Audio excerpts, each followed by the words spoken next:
Bienvenidos al primer episodio de Micelio Podcast, una derivación natural de ese conglomerado de formatos que es @estoesmicelio en Instagram y en TikTok y estoesmicelio.substack.com. Tenemos posteos largos, artículos larguísimos, newsletter. No tenemos caras, ahora tenemos una voz y hoy vamos a hacer, en este primer episodio, un homenaje muy en sintonía con la época a algo que casi no tiene historia, que es este proyecto mismo, que empezó un 17 de abril con un paro general y el posteo de el manifiesto Micelio y las 12 máximas. Esta vez no vamos a hacer cosplay de dadaísmo, no vamos a hacer ninguna placa con ningún verso ni 12 máximas, pero la idea es que podamos setear en estos minutos del primer episodio la mirada con la que vamos a analizar justamente con la que vamos a aprovechar este espacio para hablar de los temas que sigan. ¿Cuáles son? No tengo la más mínima idea. ¿Serán invitados? ¿Serán entrevistas? ¿Seré yo haciendo un monólogo con un seudónimo de @ de Instagram? No se sabe. Hoy es así. Hoy el cosplay del manifiesto Micelio en versión sonora y actualizado. La verdad es que podríamos repasarlo alguna vez. No sé si estoy de acuerdo con todas las máximas. No sé si sacaría, pondría. No tengo ni idea. Las cosas mutan, las cosas cambian. Y para eso está el Micelio, para eso está esta comunidad que tiene pocos meses, pero que es muy intensa y muy satisfactoria y que hoy inaugura otro espacio rompiendo todas las varas del buen gusto y lo aesthetic, rompiendo los límites del cringe. Arrancamos esta nueva página del repertorio Micelio.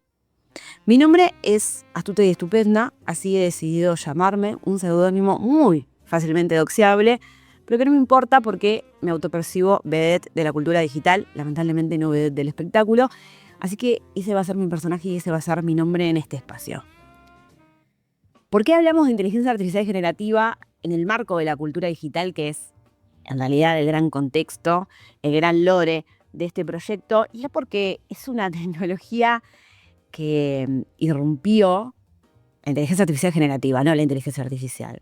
Quedémonos claros. Si bien este no es un podcast académico y no va a intentar serlo, así que este marco que vamos a construir no es un marco teórico, tampoco es un marco de trabajo porque no recibimos dinero a cambio y decidimos que la inteligencia artificial generativa sea el hilo que hilvane todas las polémicas, todas las reflexiones, todos los desafíos que planteamos en este podcast, que no es ni académico ni técnico. No vamos a hablar sobre cómo funciona la arquitectura Transformer, quizás sí con un invitado, ni vamos a leer papers, ni a establecer hipótesis científicas. Nos serviremos de esa información, por supuesto, como siempre, nos serviremos de la información científica. Da vergüenza tener que aclararlo, pero esta época lo pide. Pero va a ser un espacio de reflexión humana, básicamente, como lo es todo el proyecto. Así que no hay plebiscitos, no exijan seriedad ni solemnidad, porque este no es el espacio. Retomo, ¿por qué la inteligencia artificial generativa como excusa para pensar la civilización humana desde el occidente y desde Latinoamérica? Bueno, hay una cita que a mí me encanta, que desde que la leí hace muchos años no la paro de repetir, que es del libro Actos, Actores y Artefactos, Sociología de la Tecnología, de la UNCI, del 2008, que dice: todas las tecnologías son sociales, todas las tecnologías son humanas, por más inhumanas que a veces parezcan. Y justamente esta tecnología tiene esa dualidad y esa potencia de una manera tan nítida que es impresionante. ¿Por qué? En nuestra comunidad, en la interacción que tenemos en las redes, en los posteos que vemos a diario, tenemos una mirada, la mayoría tenemos una mirada crítica, ¿no? Y muchos una mirada moralista respecto a esta tecnología y cómo los seres humanos han decidido adoptarla y operativizarla. Por ejemplo, cuando hablamos de inteligencia artificial y vínculos, o usar el ChatGPT para hacer terapia o catarsis, etc. Pero si todas las tecnologías son humanas, por más inhumanas que parezcan, y la civilización humana no hubiera podido desarrollarse sin tecnología, y la tecnología no existe sin los seres humanos, así lo establece Thomas Hughes con su concepto de seamless web, la malla sin costuras, otro concepto que me encanta, que habla de que el entramado entre tecnología y sociedad es indivisible, ¿no? Es imposible de destejer. No hay costuras entre una tecnología y una sociedad porque se necesitan a sí mismos para existir. Teniendo esto como base o como marco, podríamos pensar, bueno, ¿qué hizo o qué hace o qué hacemos o qué hemos hecho como sociedad de todo el mundo, de todo el planeta Tierra, no solo para que pueda desarrollarse y tener este boom, una tecnología que imita al ser humano, sino para qué nos la quieren vender, ¿no? Yo uso inteligencia artificial generativa todos los días de mi vida y me permite sostener mi pluriempleo. Desde que salió ChatGPT en noviembre del 2022, hasta ahora no he cesado, me dedico al tema de manera profesional. En su momento me deslumbró la capacidad del lenguaje natural cuando era muy, muy pequeña, aproximadamente 15 y 6 años. Yo hablaba con un bot que se llamaba Alan, que googleando encontré que es una empresa que se dedica ahora a hacer bots, y que entrenaban a su modelo, que te decía que no sabía nada, que le dabas preguntas, y que si él no sabía, que le cuentes. Y las preguntas eran de lo más sencillas, por supuesto, y era en inglés, lo cual me parecía sumamente divertido, practicar un inglés a lo Carlitos Tevez con una especie de robot que se manejaba por chat. Vuelvo y salgo de la autorreferencia. Digo, es impactante hablar con una máquina que parece un humano. Pero aparte, no es solamente que parece un humano, y que considero personalmente que el elemento más disruptivo es el diálogo, es el lenguaje natural, sino que está entrenado con todos los datos disponibles en el mundo, básicamente. El copyright no los detuvo para entrenar a los grandes modelos de lenguaje. Digamos que son miles de billones de parámetros acumulados durante décadas que sirvieron para que estas maquinolas hablen y finjan saber todo lo que le preguntamos. Sin embargo, esta máquina en formato chat con unas interfaces súper minimalistas dan la sensación de pensar. No solamente dan la sensación de pensar, sino que utilizan el lenguaje de las funciones cognitivas humanas como razonando o pensando mientras están haciendo operaciones matemáticas. Y desde el principio esto es así, porque el comienzo de la inteligencia artificial con la copia de la neurona biológica en la neurona artificial que permitió comenzar el desarrollo de esta tecnología, todo el tiempo se sirve de esa metáfora humana para construirse a sí misma. Yo tengo una compu y el disco rígido no se llama riñón, ¿no? Tengo un celular y la cámara o el procesador o lo que sea no se llama retina, ¿no es cierto? Es una tecnología que nace morfológicamente queriendo imitar algunos circuitos orgánicos humanos.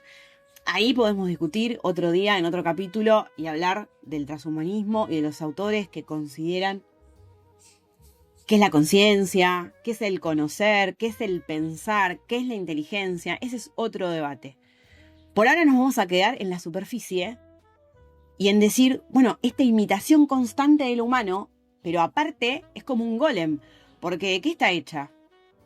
No solamente utiliza las palabras y sabemos el peso que tiene el lenguaje en el mundo humano, no solamente utiliza esas palabras, sino que también utiliza nuestras palabras.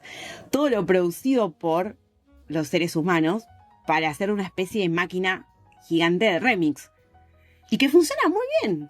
No funcionará bien para buscar información, eso es claro, y hace ya, ¿cuánto? Año y medio que la gente dice ya lo van a arreglar.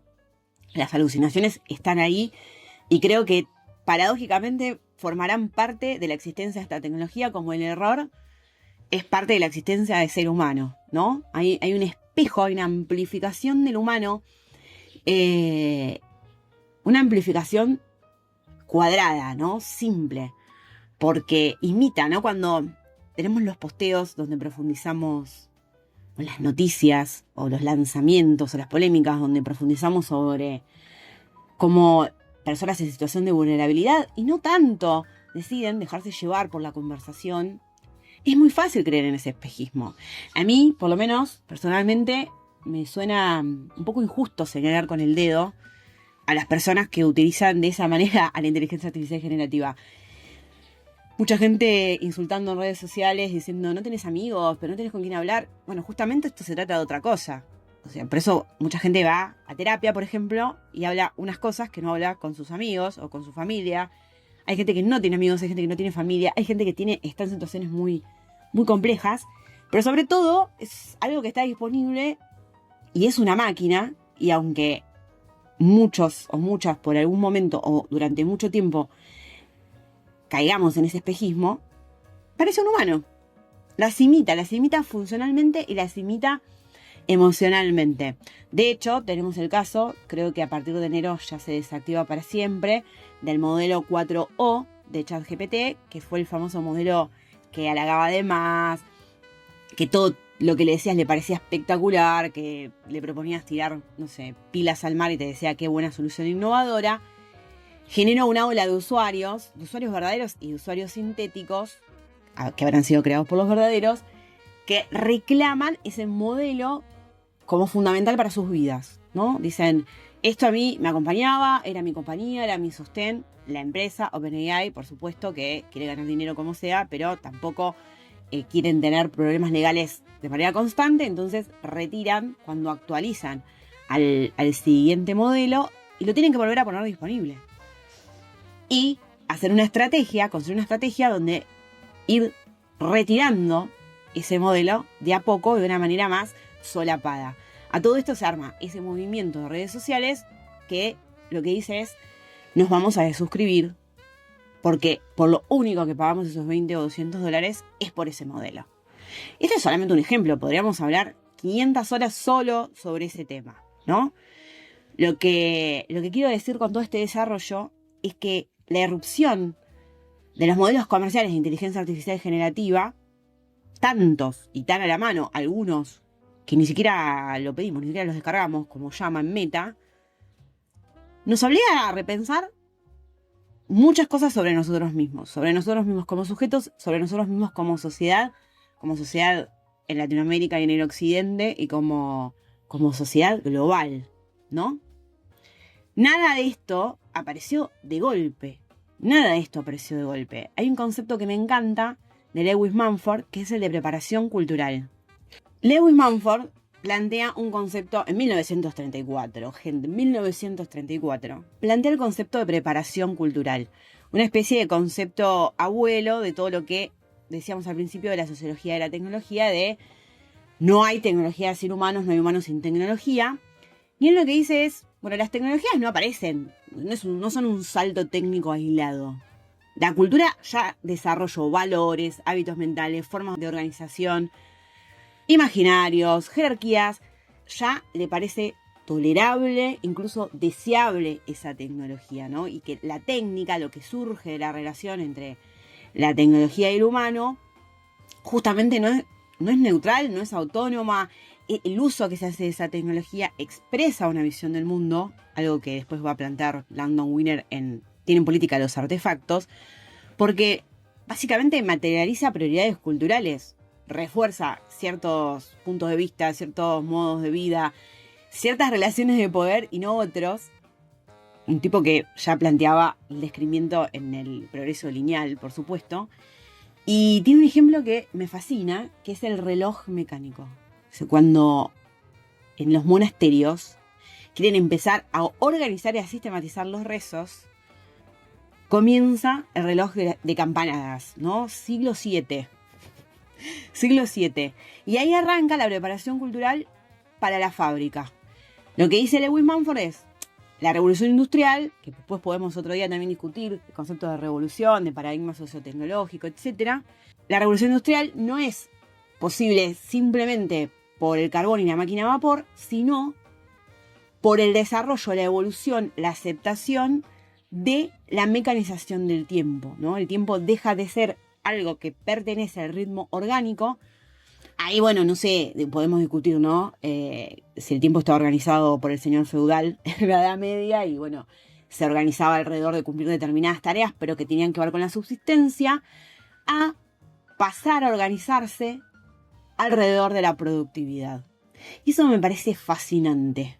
Fascinante, digo, no es una conspiración, no es una psyop, sino que es una lectura, me parece que fina, profunda, y sobre todo lo que más me gusta del concepto de preparación cultural es que nos propone que las cosas se construyen con el tiempo, en capas, que no son de un día para el otro, que de un día para el otro puede ser que salga ChatGPT y sea la tecnología con mayor velocidad de adopción de la historia, pero que eso no sucedió ese día, porque todos vimos que había un chat que hablaba solo y nos dieron ganas de descargarlo, sino que antes hubo un montón de construcciones simbólicas previas para que nos den ganas de descargarlo y no nos dé miedo y no lo odiemos y le demos nuestros datos y no nos importe nada y lo usemos, porque también es verdad es que no hay vuelta atrás. Si la inteligencia artificial en general es real o no, no lo sé. Si dentro de un año los modelos de lenguaje dejan de tener alucinaciones, no lo sé. Si dentro de 5 arman un ensamblaje tecno-humano con un cerebro donado por la ciencia y un GPU, y bueno, no sé. Ahora es una tecnología bastante imperfecta y potente que plantea una forma de acceso a no solamente a la información, sino de generación de contenido que no tiene un coto, no tiene un límite, se autorregulará como todo, por supuesto. Como les digo, no sabemos cuáles son los límites verdaderos, técnicos, funcionales de esta tecnología y tampoco sabemos cuáles serán los límites civilizatorios que le pondrán las sociedades a la incorporación de esta tecnología para absolutamente todo, para lo que sirve, para lo que no sirve y sobre todo para lo que les conviene solamente a los que la brindan, ¿no es cierto? O sea, hay muchos usos que solo le conviene a los que venden tokens. Eso es algo también que me fascina, que me vuela la cabeza y que me gustaría buscar ejemplos a lo largo de la historia donde sí, hay una tecnología que me permite potenciar mi esquema cognitivo, que me permite, a mí personalmente, que tengo problemas de atención y que mi cabeza es un multitasking desde bebé, me permite concretizar, hacer realidad la velocidad a la que va mi cerebro. Eso no quiere decir que sea una buena experiencia, eso no quiere decir que no haya que discutirlo, limitarlo, regularlo, ver para qué lo uso, para qué no, cómo, en qué app, en qué plataforma, ¿no? Ya nos reímos todos de los memes de inteligencia artificial generativa en cosas que realmente no las necesitan, como la semana pasada cuando Spotify lanzó un nuevo feature de promptear una playlist. ¿De verdad necesito promptear una playlist? Es mucho más trabajo que hacer la playlist. O sea, es una tecnología que tiene todos estos potenciales y a la vez el mercado y la imposición que ha pasado con otras tecnologías de la historia, como ser internet y el correo electrónico, todos tenemos que tenerlo, pero en esta y en este momento en particular no queda muy claro para qué en todos los casos. Siendo, por ejemplo, la educación uno de los más polémicos, porque ya está, es como cuando tuvimos Encarta y después tuvimos Wikipedia y el Rincón del Vago, y el problema era que la consigna no tenía que ser de copiar y pegar. Pero acá tenemos otro problema también, y es que vuelvo sobre lo mismo. Es una máquina que habla, me trae masticada la info. La info no es buena, la info se equivoca mucho, la info tiene alucinaciones. Entonces, no solamente tengo el problema de consignas o una forma de enseñar que perdió el sentido en la contemporaneidad, que es responder cosas que ya están publicadas en millones de lugares al mismo tiempo, sino que también tengo el problema de todos los que están en formación van a ir a buscar información a un chat de una empresa que configura un algoritmo de una manera no neutral, pero además que tiene errores. ¿Cómo llegamos a esto? Bueno, yo creo que no vamos a dar acá la respuesta, ni mucho menos, pero digo, creo que como millennials sabemos cómo llegamos acá. Millennials de Argentina, específicamente, sabemos que llegamos acá por el MSN Messenger. Me gustaría saber si en otras partes del mundo el MSN Messenger fue el furor que fue acá en los cibers. O sea, porque caminar cuadras de tu casa y pagar $1 para abrir una interfaz de chat donde, recordemos, no había foto de perfil. O sea, había fotos predeterminadas. Espectacular. Emojis, ¿no? No hablo del ICQ porque en esa época no tenía tanto acceso a internet, solo al correo electrónico. Y después sus otras versiones, ¿no? Sus mutaciones como el Messenger de Facebook, etcétera. Qué fanáticos que somos de hablar, ¿eh? Así que esto se fue cristalizando, ¿no? Estos formatos y estas cuestiones de acercar desconocidos. No sé, yo mi primer novio lo conocí en una sala de chat, por ejemplo. Otra época, otro país. No lo juzguemos con las varas contemporáneas, por favor. Y a la vez mantenernos en nuestros espacios, ¿no? Como esa cuestión de la individualización, esa cuestión de estar detrás de la pantalla y empezar de a poco, cada vez menos, a reunirnos en espacios comunitarios. Por eso hago la distinción de millennials, porque en mi caso crecí en una comunidad, en un barrio de clase media baja, con la escuela pública en la esquina, con la plaza, con la sociedad de fomento, con el centro de jubilados, con un montón de espacios participativos, la biblioteca, ¿no? De la sociedad de fomento, la biblioteca popular, donde había que ir a buscar la información para hacer la tarea, ¿eh? No una cuestión de, bueno, nací ñoña, quiero adquirir conocimiento a través del lenguaje escrito, no. Era una realidad efectiva, ¿no? El compartir era hacer cosas con otros. Cuando empezamos a crecer como generación, empezamos a encontrar estos espacios súper estimulantes que nos han hecho aprender un montón de cosas, conocer gente de otras partes del mundo. Tengo un amigo desde los 14 años de México, por ejemplo, pero que también nos han propuesto que nuestras subjetividades se empiecen como a individualizar y a cristalizar cada vez más en nuestros espacios de confort. Porque acercarse a los otros y hacer cosas juntos implica fricción, que es la gran palabra para mí del último cuatrimestre de este año, ¿no? Muy yankee, acá no usamos fricción en ese sentido.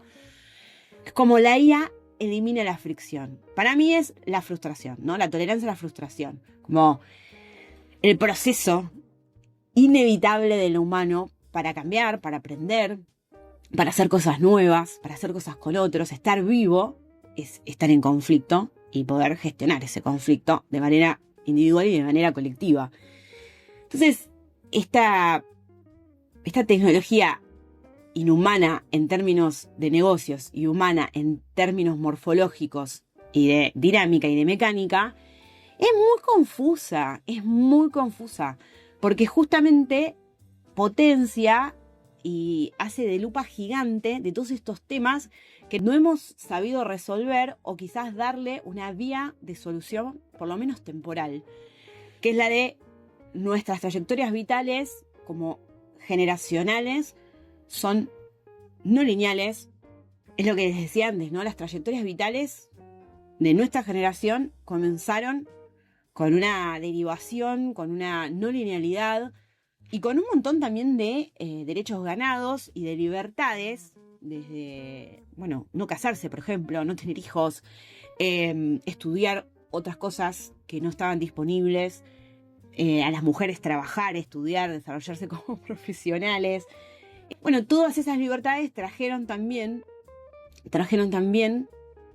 falta de espacios comunes, pero sobre todo un sistema económico que nos obliga a tener varios trabajos para vivir y a la imposibilidad de adquirir una propiedad y no tener que estar pensando todo el tiempo a dónde voy a vivir dentro de 3 años. Esas condiciones materiales de existencia, perdonen mi marxismo, son claramente vectores que configuraron nuestra generación y que nos traen acá a pensar por qué esta tecnología, que claramente estábamos preparados culturalmente para aceptarla, cala tan hondo, ¿no? Tiene tanta cabida en esta época, para bien y para mal, de manera consciente o inconsciente. La mayoría de las personas no saben cómo funciona y no tienen por qué saber cómo funciona. Aún así, tienen a la mano esa información. Creo que debe ser el momento de la historia con mayor disponibilidad de información desde que existen los seres humanos, y aún así, muchas personas de muchos países eligen creer en pensamientos mágicos. En un mundo disponibilizado a través de una máquina, a través de una CPU, después a través de un celular y tenemos acceso a un montón de información de todo tipo y de productos y producciones culturales. Y sin embargo, hay algo de lo humano que prevalece, que es el relato, el storytelling, lo que se cuenta, el cuentito, la historia. Y con esto quiero caracterizar un poco la época en este homenaje al manifiesto, un poquito más díscolo, que Alessandro Barico, dramaturgo y ensayista italiano, lo describe perfecto en su ensayo The Game. La verdad es un tipo que de ciencia cero, pero, o por lo menos en ese texto, pero tiene una metáfora tan potente que la verdad, hasta que no encuentre otra, la voy a seguir usando. Él, además de hablar del juego, del game, de cómo la civilización humana cambia y se vuelca hacia los aparatos, hacia la cultura digital, hace una muy buena caracterización entre la dicotomía analógico y digital, ¿no? Entonces dice, bueno, lo analógico podría verse como lo texturado, ¿no? Lo que tiene la huella de lo humano. Estoy parafraseando, lo estoy diciendo con mis palabras, no lo busquen así. Vos ibas al cine, se proyectaba un rollo de fílmico y ese rollo de fílmico tenía textura, tenía huellas que lo hacían tenía más capas, ¿no? Tenía el paso, ¿no? del proceso se visualizaba. Y bueno, lo digital es liso, ¿no? Lo digital es regular y lo que lo caracteriza es la velocidad. Entonces, los problemas son los mismos, ¿no? Los problemas humanos, en todo caso, son los mismos de siempre. ¿Quién tiene el poder? ¿Cómo se distribuye? ¿Cómo comemos? ¿Dónde vivimos? ¿Cómo vivimos mejor? ¿Cómo no nos morimos de enfermedades? Etcétera, etcétera, etcétera. La diferencia, con esto que decía, que siempre las historias fueron lo importante, porque fake news o información falsa, ¿no? Hay desde que el mundo es mundo. Injusticia también, discursos de odio también. La diferencia es la masividad y la velocidad, que justamente son posibles y los vehiculizan las tecnologías digitales. En este caso, las tecnologías de la información y la comunicación, como son las plataformas, las redes sociales. Otro gran tema que podemos tratar en otro episodio. ¿Qué ha pasado con nuestras hermosas redes sociales? ¿Por qué nos dan tan pocas ganas de estar? Bueno, será que a veces pienso, no quiero entrar en ese tema porque lo quiero dejar para un próximo episodio, pero a veces pienso, chicos, no sé si son tanto las redes, no sé si son tanto la culpa del algoritmo de Elon Musk, que seguramente tiene mucho que ver. Quizás lo que tenemos para decir es una mierda, ¿no? Quizás estamos viviendo mal y quizás no estamos resolviendo los conflictos que tenemos que resolver, ni estamos luchando las luchas que tenemos que luchar porque estamos sobreviviendo. Y esa fricción no está siendo justamente catarseada por ningún lado y va a los peores posts que se han leído en los últimos 20 años. Retomo diciendo que estamos en una época donde lo que la caracteriza es la velocidad, la intensidad y la potencia, y la IA no viene más que a poner la gota que rebalsó el vaso, ¿no? Porque bots había antes de la IA generativa, pero ahora podemos generar personalidades enteras. No sé si se acuerdan de los bots de la India del año pasado de Twitter, que abajo de un tweet de una persona cualquiera hablando sobre Emilia y Duki había 7 opiniones distintas, una neutral, una en contra, una a favor, una que repetía lo que decía el tweet original. Digo, lo único que hace esta tecnología es venir a amplificar lo humano, y eso viene con lo malo y con lo bueno. No es algo aparte nuestro, ¿no? No es algo aparte, no es algo que un genio loco inventó solo en una habitación. Es un conjunto y un seteo de unas versiones de la humanidad que a veces no nos gustan nada, pero sobre todo la pregunta es ¿para qué las queremos? Por lo menos esa es mi gran pregunta. Siendo una usuaria, siendo una persona que se dedica a la alfabetización algorítmica, a pensar cómo funciona y para qué, me parece la pregunta más importante. La instalación en términos operativos ya está, ¿no? No va a volver para atrás. La apuesta es a que sea por todo, ¿no es cierto? Tampoco quiero profundizar sobre un tema que me apasiona, que es Sam Altman, el CEO de OpenAI, un muchacho tremendamente particular, un personaje apasionante, muy opacado por el chico de Elon Musk, que es como mucho más farolero, mucho más villano de novela de ciencia ficción. otra idea muy interesante que leía de Michel Nieva, autor de ciencia ficción argentina, que era decir que todos los grandes magnates, los grandes tech bro de la contemporaneidad han construido sus main characters a partir de las narrativas de la ciencia ficción del siglo XX, ¿no? Hablando de preparación cultural, hablando de Black Mirror, ¿no? Como anticipándonos, haciéndonos los teasers, los trailers de lo que va a venir ahora en 6 meses. Antes era lo que va a venir en 10 años, lo que va a venir en 5, ahora lo que va a venir en 2 meses para adelante. Siempre la ciencia ficción tuvo ese papel no predictivo, porque nadie predice nada, ningún escritor tiene superpoderes, o por lo menos que hayamos podido comprobarlo, sino que tiene que ver con justamente la lectura de la época que haces y que tenés la libertad justamente de crear y hacer con esos condimentos, con esas señales, con esas red flags, armar una hermosa narrativa que siempre la realidad, si bien la supera, nunca la supera en elegancia, ¿no? Siempre toda esta preparación cultural, todas estas versiones de distintas narrativas y de distintas historias, siempre son más lindas, aunque sean violentas, aunque sean crueles, siempre son más bellas que la pura realidad, que es mucho más deprimente, y esa día en el tren San Martín contándole qué mal se siente hoy a ChatGPT. Me siento identificada, no lo digo como insulto, pero en general la realidad supera la ficción, pero nunca en cuestiones estéticas, siempre en cuestiones de potencia y profundidad. Y con esto vamos a ir cerrando, vamos a ir encarando al cierre de todo este monólogo, de toda esta historia freestyleada que acabo de hacer, que tiene que ver con otro concepto que me vuela la cabeza y que me parece que hay que tenerlo en el radar para cuando discutimos. En los pocos asados que hacemos, porque estamos todo el día trabajando y cuando tenés tiempo estás cansado, y cuando estás cansado todo se hace más difícil. Los que no estén en esta situación, la verdad, los felicito, porque hay mucha burla en Twitter y en redes sociales a que hay gente que dice que todo el tiempo está ocupada, y a mí me dan unas ganas de llorar porque ojalá no estuviera ocupada. Ojalá no tuviera que tener 5 trabajos para pagar todo lo que hay que pagar. Este concepto es la ventana de Overton.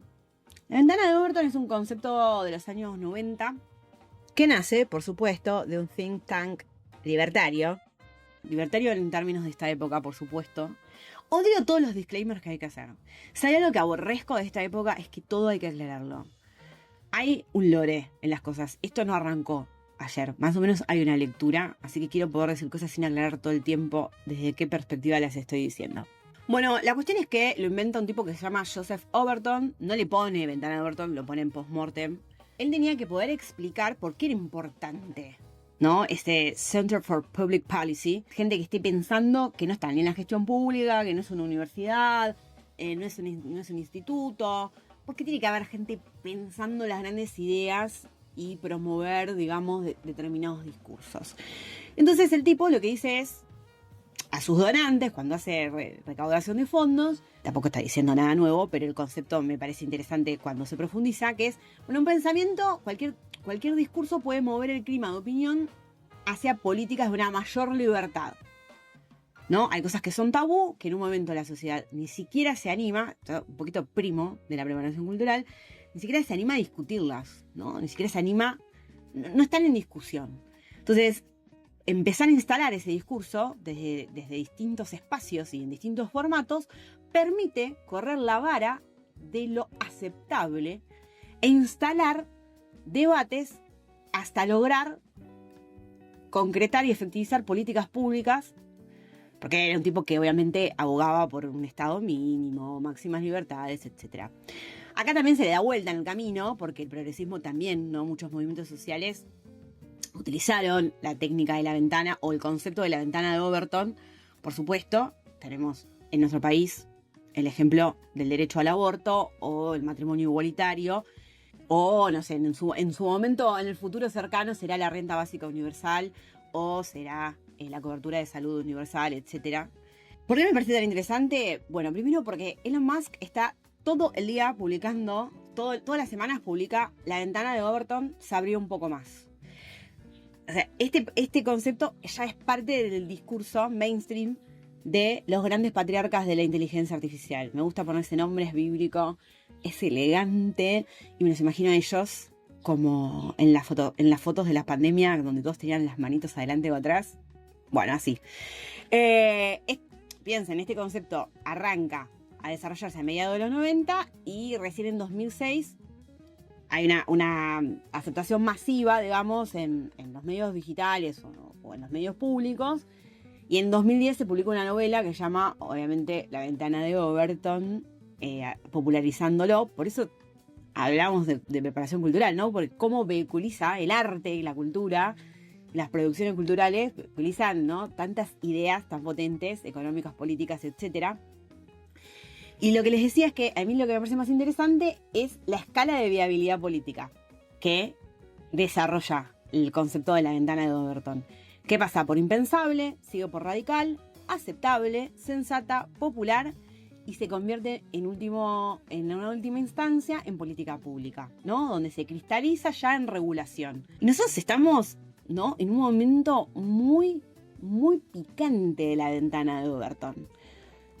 Porque tenemos gente como Elon Musk y como Sam Altman diciendo: vamos a vivir de la inteligencia artificial generativa. Antes de ayer, Elon Musk publicó un tuit que decía: gracias a la inteligencia artificial y a la robótica, en el futuro cercano, estoy parafraseando, cerré la ventana que tenía guardado el tuit, vamos a vivir en abundancia para todos.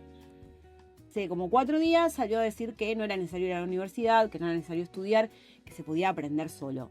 Bueno, desde siempre las personas aprendieron cosas de manera autónoma. Elon, tu gente de SpaceX, los ingenieros aeroespaciales que tenés, seguramente hayan tenido que ir a la universidad. Digo, hay un desprecio por el discurso científico, un desprecio por la formación profesional, por la formación que tiene que ver con la revisión entre pares, con la comunidad, con construir consensos que como millennials, nacidos a fines del siglo XX, a mí me gustaban personalmente, ¿no?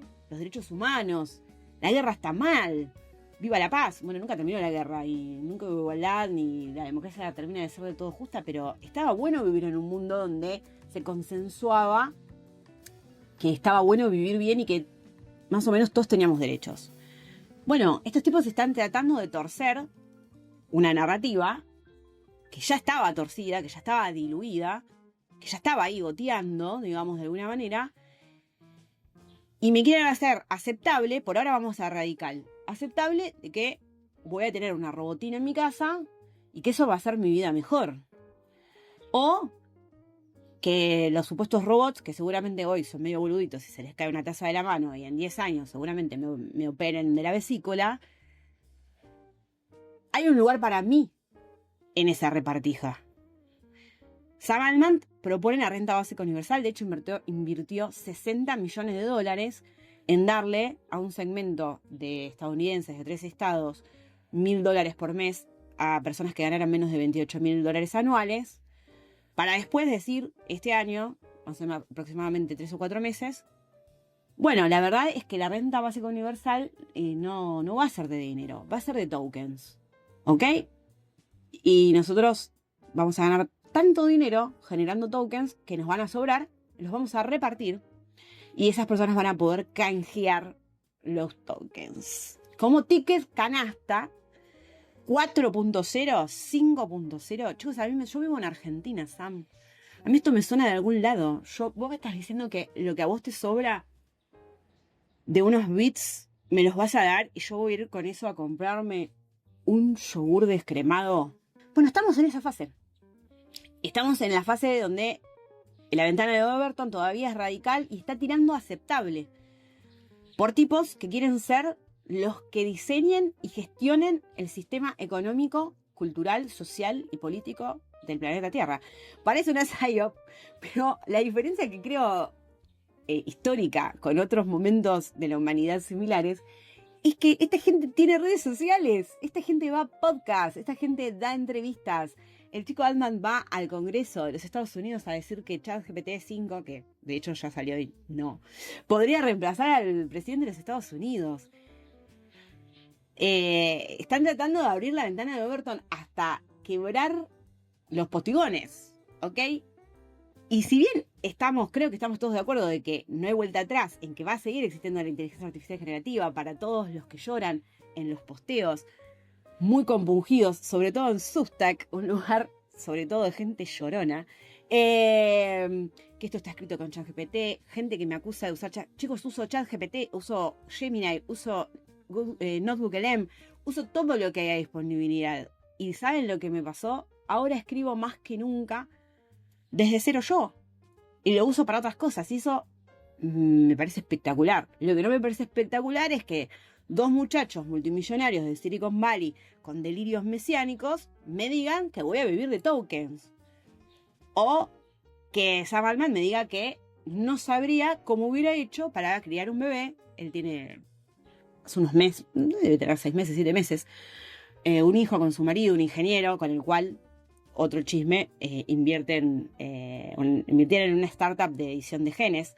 O sea, hay gente que se mete en todos los temas. Te escanean el iris, hacen tus contenidos, hablan por vos. Y además, ahora también te van a editar un hijo a gusto y piacere. Ojo, ojo. Que esa gente diga, no hubiera sabido cómo crear a mi bebé sin ChatGPT. Obviamente que lo sabe, que lo dice como un bait de marketing. Pero en el fondo, como diría Freud, de broma en broma te meten la paloma. Y la cuestión es que la instalación del discurso es, vos necesitas IA hasta para criar un bebé. ¿No? ¿Y cómo surgió la civilización? ¿Cómo llegamos hasta acá, Sam? Por supuesto, con otros, o solos y arreglándonos. ¿Cómo se desarrolló la humanidad? ¿Cómo se criaron los bebés hasta la época? Con otros seres humanos, preguntándole al vecino, preguntándole a una madre si es que tienes, preguntándole a una tía si es que tienes, preguntándole, arreglándote. Así se crían los bebés desde que hay bebés. No me estás dando un valor agregado, no me estás diciendo ChatGPT te acompaña porque te hace No, me estás diciendo que vos tenés que cambiar un pañal y no te das cuenta y le preguntas a ChatGPT. ¿Cuál sería la ventaja? ¿Cuál sería la ventaja de destejer el entramado que hace que los seres humanos seamos humanos, básicamente? Que nos contemos cosas, nos las pasemos de generación en generación. Entonces, para cerrar, los invito a bajar un poco toda esta gran catarata informativa en el homenaje al Manifiesto Micelio que hizo empezar este proyecto hace unos escasos 10, 9 meses, y dejarlo como una pileta, como una pelopincho de perspectivas que nos van a permitir pensar todos los otros temas, porque hay miles de temas, son inagotables. Haremos un poco de intrusos en la IA también, porque la verdad es que los chismes y las noticias que van surgiendo son increíbles. Pero los dejo pensando en esto. Cuando hablamos de este tipo de tecnologías, con las promesas de la inteligencia artificial general, etc., no hablamos tanto de futuro, hablamos más de presente, porque estamos justo ahora estamos en el grado de la ventana de Overton, donde se deciden, dentro del espectro de esta temática, qué es lo aceptable, qué es lo que después, dentro de 4 o 5 años, se va a convertir en política pública, ¿no? Sin una postura ni apocalíptica, ni integrada, ni tecnooptimista, ni distópica, aunque la realidad claramente se parece más a una distopía, pero una distopía berreta, todo japaleta, sin venerar, pero tampoco sin miedo, ¿no? Sin miedo y sin rechazo a algo que ya está y algo que es humano también. ¿Cómo lo configuramos, no? ¿Cómo lo seteamos para evitar una concentración extrema, que es lo que está sucediendo ahora, ¿no? Una asimetría brutal entre quienes hoy están diseñando los sistemas y quienes los usan. Ya la pregunta no es si la inteligencia artificial va a cambiar el mundo, ya lo cambió. La pregunta es cómo y a quién va a beneficiar la dirección actual que llevan los patriarcas de la IA y todo el sistema económico que rodea esta burbuja, que también podemos charlar en otro episodio, ¿no? Explota, no explota, es una burbuja, no es una burbuja, qué beneficios podría traer, etcétera. Así que nada de lo que charlamos es futurología, es ciencia ficción. Todo esto es presente. Y como pasó con Internet, que prometía ser el ágora digital del siglo XX y del siglo XXI, y lo fue. El problema es que no aceptamos que todas esas opiniones son partes de la existencia humana, ¿no? Hay algo que expone, hay algo que acelera y que vuelve visibles de manera muy nítida tensiones humanas que no solo ya estaban ahí, siempre estuvieron ahí. Por eso creo que más que nunca no hay respuestas cerradas, no convienen las posturas anti, sino que necesitamos conversaciones que no esquiven las complejidades y sobre todo que nos lleven a no esquivar la fricción, porque la fricción es lo que nos hace humanos. Nos vemos.